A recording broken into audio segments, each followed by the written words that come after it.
My name's Rebecca Hickey. I work for Harris Federation and I'm the Secondary Director.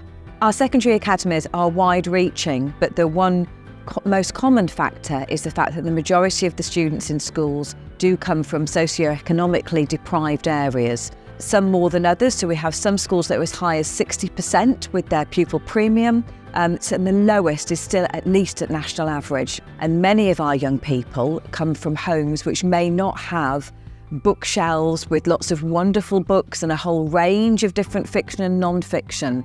It may be that they come from parents who have got quite low literacy themselves, or from parents who are relatively new to the country or have English as an additional language.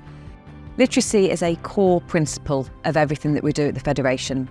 It was named as a priority this year since I stepped in as Secondary Director, because for me personally, I think it's the greatest lever when we're talking about social mobility and levelling the playing field.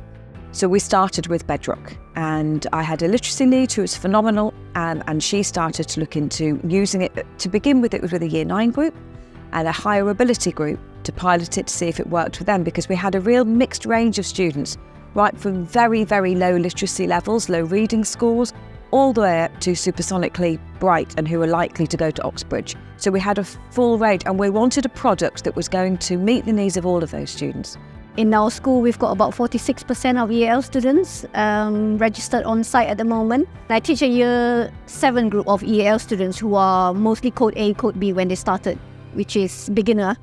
And when they start doing Bedrock Learning, they come across words. I remember the first book they do would be something to do with a zoo. And they will learn the word gap, space. When we meet those words in my lessons, they will say, "Miss, I've seen that word." And then I would quiz them, what does it mean? And they are able to tell me. Our cohort of students on our SEND register here is 19% of the whole student body, so that's quite a significant number. And it's my job just to make sure that the needs of all of those students, all individual needs, are being met at universal, targeted and specialist level. As a SENCO, I've found that Bedrock has been massively important in helping to reinforce our universal provision here at the Academy. So ensuring that direct vocabulary instruction is taking place and the best ways of teaching vocabulary delivered to our young people, including those with SEND. That then is reinforcing the work that we do at a targeted level with SEND students, and then also at the specialist level too. And a lot of the strategies that I find that Bedrock promotes are also strategies that are promoted by our speech and language therapists as well, which is fantastic because then children are seeing that consistency throughout all levels of provision.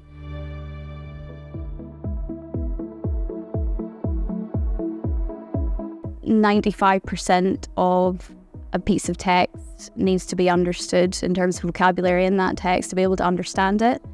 Then for some of our students with speech-language communication difficulties or with decoding difficulties, those with SPLD, it's hugely important that we be able to give them that vocabulary and the tools necessary to be able to feel supported when it comes to the more difficult Key Stage 3, Key Stage 4 levels.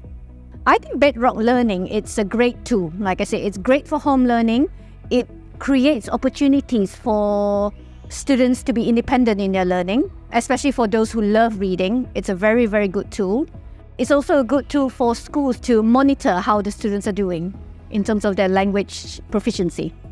We've had a remarkable success with some of our English as an additional language students. They have really shone with this, and they love that empowerment of learning new words, being immersed within a package that keeps on helping them.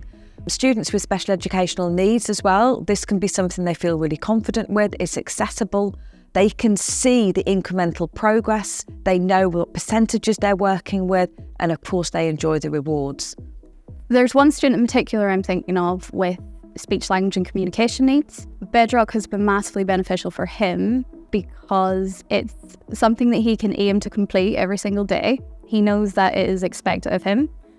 There's constant repetition there, which is one of the strategies that was recommended by our speech and language therapist in order to support him. And that obviously happens through Bedrock. He's also really into basketball, and that's the way we have been able to motivate him. And it's been great because he now would spend some time with me completing his Bedrock at the end of the day. and then also some time with his basketball coach. And now we're in the situation that Bedrock is so widespread across the school and everybody knows about it, that his basketball coach will actually come and ask me about how he's doing in his Bedrock and checking in on him almost, you know, to make sure that he can go to basketball. So that's been a really motivational tool for him.